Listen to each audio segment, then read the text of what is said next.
আসসালামু আলাইকুম ভিউয়ার্স, রোদেলা প্রাঙ্গণে আপনাদের স্বাগতম। নিত্যদিনের রান্নায় মরিচ আমরা মশলা কিংবা সালাদ জাতীয় খাবারে সবজি হিসেবে ব্যবহার করে থাকি। বাস্তবিক অর্থে মরিচ একটি গাছের ফল। বৈজ্ঞানিক পরিভাষায় ক্যাপসিকাম গণের সোলানেসি পরিবারের উদ্ভিদের ফলকে সাধারণ অর্থে মরিচ বলা হয়ে থাকে। রান্নায় ঝালের স্বাদ আনতে অথবা খাবারকে আরও সুস্বাদু কিংবা আরও স্পাইসি করতে মরিচের জুড়ি মেলা ভার। কিন্তু এই মরিচ সম্পর্কে আমরা কতটুকুই বা জানি? তাই তো ভিউয়ার্স, এখন নেট দুনিয়ার সহায়তা নিয়ে আমি আপনাদের সামনে মরিচ সম্পর্কে কিছু তথ্য উপস্থাপন করতে যাচ্ছি। আমাদের দেশে রান্নায় মরিচের অনিবার্য ব্যবহার দেখলে মনে হয় এটি আমাদের দেশজ মশলা। সত্যিকার অর্থে মরিচ কিন্তু আমাদের দেশজ মশলা নয়।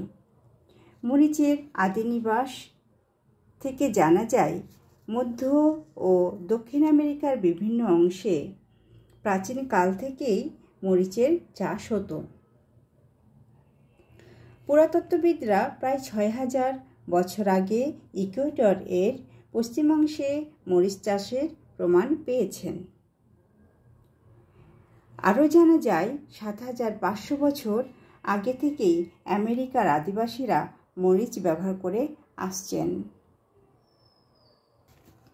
তাহলে এখন কথা হলো, মরিচ আমাদের দেশে কখন, কোথা থেকে এবং কীভাবেই বা এলো? জানা যায় ইউরোপীয়দের মধ্যে ক্রিস্টোফার কলম্বাস ক্যারিবীয় দ্বীপপুঞ্জে মরিচের সন্ধান পান। ভারতবর্ষে উৎপন্ন গোলমরিচের মতো ঝাল স্বাদের বলে কলম্বাস ফলটির নামকরণ করেন পিপার।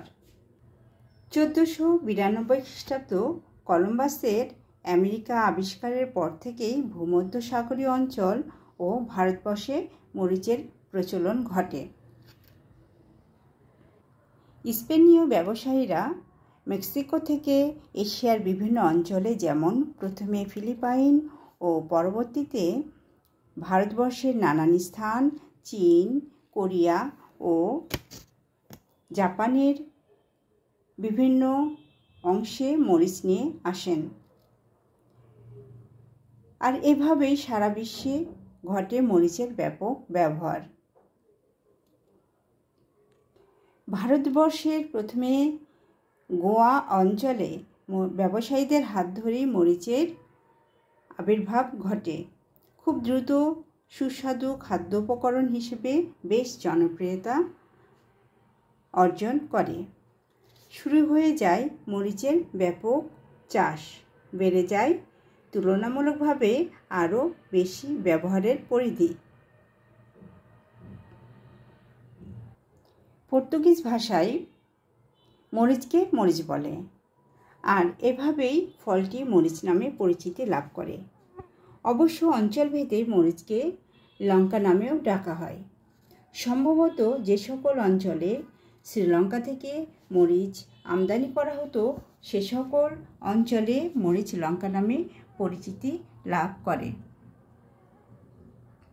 ডিয়ার ভিউয়ার্স, পরবর্তী এপিসোডে মরিচ সম্পর্কিত আরও বেশ কিছু তথ্য নিয়ে হাজির হব ইনশাল্লাহ। সে পর্যন্ত সবাইকে ধন্যবাদ। ভালো থাকবেন সবাই।